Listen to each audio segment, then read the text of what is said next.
The Podcast Report episode number 19. Do podcast directories matter anymore? thepodcastreport.com/19. Hey, this is Chris Brake from The Chris Brake Show. This is John from The Chris Brake Show. We are from The Chris Brake Show, live every Thursday night at 8 p.m. Eastern on Radio Fubar, radiofubar.com, or go to chrisbrakeshow.com for past episodes. We just want to jump in here real quick and let you know that Paul Colligan is a close personal friend of ours, and he has our explicit professional endorsement as being a guy who definitely knows a lot about podcasting. If you want to have a successful podcast, follow what this guy is about to tell you. So again, this is Chris Brake from The Chris Brake Show. This is John from The Chris Brake Show. And you are listening to The Podcast Report with Paul Colligan. Yep, an introduction from another podcast on The Podcast Report. That's something I agreed to in a previous episode, and the offer is still open. If you'd like to promote your show in my show's pre-roll, go ahead and send me that promotion to the podcast report at outlook.com. Make it a little less markety, a little less pushy than what you heard this time, but these guys went first, and gosh darn it, I love the first movers. I love the people who take action. But anyway, let's get on to the show. Big idea for today's episode is simply that podcast directories are the marketing equivalent of the phone book. That's right, the marketing equivalent of the phone book. All that hype and excitement about the podcast directories, and they're just not that important anymore. We're going to explore why on today's episode. For this first time ever, my name is Paul Colligan. I am the author of the Business Podcasting Bible, the author of the #1 top-selling podcast strategies. I'm actually a 6-time best-selling author. I've been part of podcasting for a long time, pretty much since the beginning. Love this industry. That's part of why I do this show. 2 audiences for this show. The podcaster. You heard one introduce me at the beginning of this. That's great. I love podcasters. They're a passionate, exciting group. And the goal of this podcast is to help you all do better, help you think bigger, help you achieve more. The other audience is just people thinking about getting into podcasting. Those who are sure that the podcasting dialogue has to be more than what microphone do I buy and how big do I make my album art. It's not a massive play, but it's a deep one, full of exciting, passionate people, and I'm thrilled to be part of it. We're building a fun little community here. Consider interacting either at the website or through social or some of the links I shoot your way. But anyway, let's get to the topic. When you look at the how to podcast stuff, and this is books or podcasts or articles or when the newspaper picks you up or whatnot, there's debate and focus and hundreds of pages and hundreds of hours all recorded about these podcast directories. Which one do you get into? How do you get into them? How do you optimize for them? All these things. Well, the reality is it's a lot of debate and it's a lot of wasted energy. The simple numbers just dictate, and a little logic dictates that this isn't where you want to put your focus. Focus on your content. Focus on your audience. Yes, the podcast directories make it easy to find you, but that's just not enough. You want to focus on 80-20. What are the small things that you're going to do that are going to make the biggest impact? Now, iTunes, I don't care if you adore Apple and think it is the second coming or hate Apple and think it is the symbol of the end of mankind.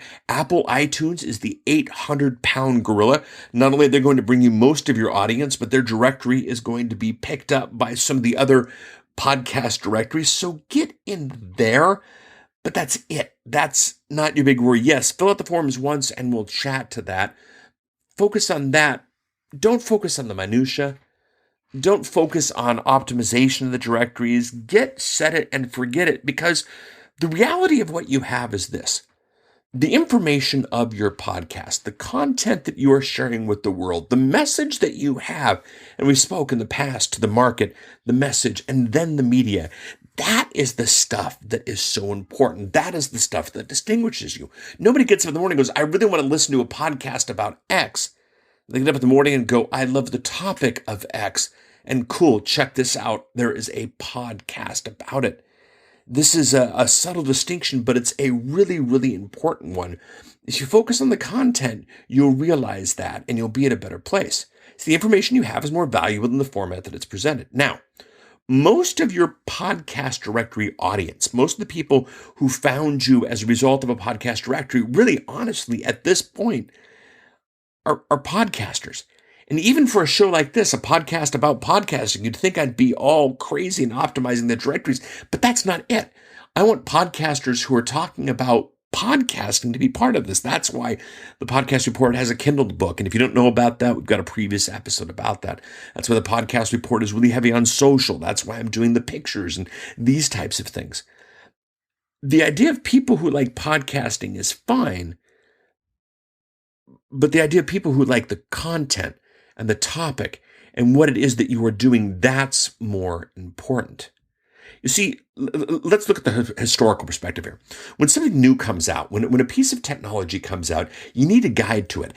I actually have some books on my shelf, physical printed books that are guides to the internet, that are what websites you want to visit and that type of thing. And they're absolutely hilarious. But at the time, they made a lot of sense.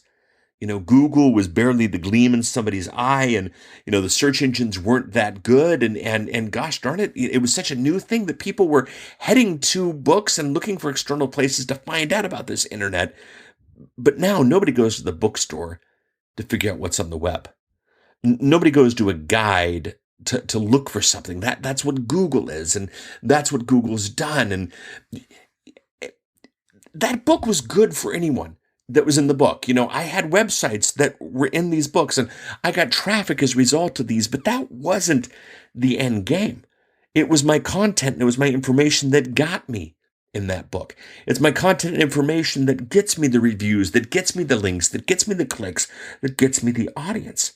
In short, these books used to matter a little bit, but they really don't matter at all anymore. And it's a lot like the phone book.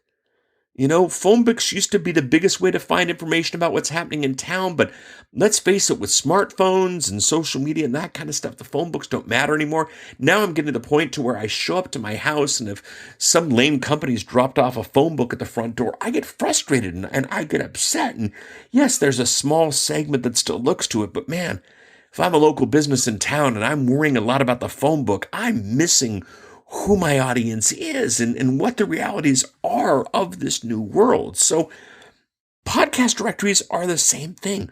Podcast directories are the phone book. Podcast directories are the what's on the web book. Podcast directories at one point were key, but they're not that big anymore. Now, if you're an existing podcaster, I give you permission to stop worrying about the directories, which is really nice. And if you haven't podcasted, you started about it, spend 5 to 10 minutes getting yourself optimized, but then that's it. You're done. Then start focusing on your audience. Well, Paul, wouldn't a good listing in iTunes be great? Yes, but a good interview and a good piece on another podcast about your topic would be better. A website about your topic that says, hey, by the way, we're updating you, via voice, via video on a regular basis. That would be better. What do you do? Well, if you have a podcast, consider polling your audience, figuring out how they learned about you. I bet you would be really, really surprised. And if you got the type of podcast where everybody came as a result of finding you in a podcast directory, that's great. But I bet if you did a real poll of your audience, you'd find out some really, really interesting things. And if you don't want to poll, or your audience isn't big enough yet to get really good numbers from, or anything like that, that's fine. Just sit down. Grab a piece of scratch paper, or if you want to do this on your iPhone, iPad, Android device, whatever it is, don't care. But just think about 5 other ways that you could market your podcast. And that could be marketing online. That could be marketing offline, things that we've chatted about in previous episodes here of the podcast report. Just take those 5 ideas, add to it the podcast directory, and then just order them. And what you think, what you know would have the biggest impact on your audience and bring the most people to bring the most people to you. If you do that, I think the results would be really, really interesting. Just arrange them in order. The results will surprise you. What I'm doing, how I'm doing this, iTunes and Stitcher got 95% of my directory focus. I really haven't worried about any of the rest of them. I'm doing automated social follow-up, to continue my push there. At the end of this, I'm going to ask you to review me on iTunes, and we'll talk about what that does perchance in a later episode. But that's it. That's all I'm worrying about the directories. I've got the artwork for each episode that goes out with the quote. You've seen them. That's probably one of the reasons why you're here. That gets more attention. The social follow-up gets more attention. The building of the show in such a way that social follow-up makes sense gets more attention. Speaking in front of audiences, writing books, getting interviews, all these things get more attention than the directories do because, gosh darn it, the directories don't matter. And That's it. I'm producing the content that my audience wants. I'm getting it out there, and I'm letting the places that my audience spends time at know about my content that happens to be available by podcast. If I instead just push this back that I got a podcast about X, I wouldn't be doing as well, and I wouldn't be seeing the audience I'm seeing here. And I tell you to do the same thing. Go to iTunes, look at the top podcasts. Why are they doing so well? Is it people looking for podcasts, or is it content that people love? You can do the exact same thing. Now, I know I'm going to upset some people here, and I'd love some dialogue and thought about this. Twitter, if you want to comment, we're at Podcast RPT. That's Podcast RPT. The Podcast Report was just too many letters for Twitter. You can go to Facebook.com/The Podcast Report if you want to chat about it there. Or you can just hit the Podcast Report /19. What I did there is I've got this information, I've got the quote, and I've got the tweet this, but I also started a thread over at the podcast community at Google about this topic, and I asked them where they spend the focus of their attention. We'll see what happens. I think it'll be interesting to see what the response is. And of course, you can head out to the podcastreport.com /19 to comment there as well.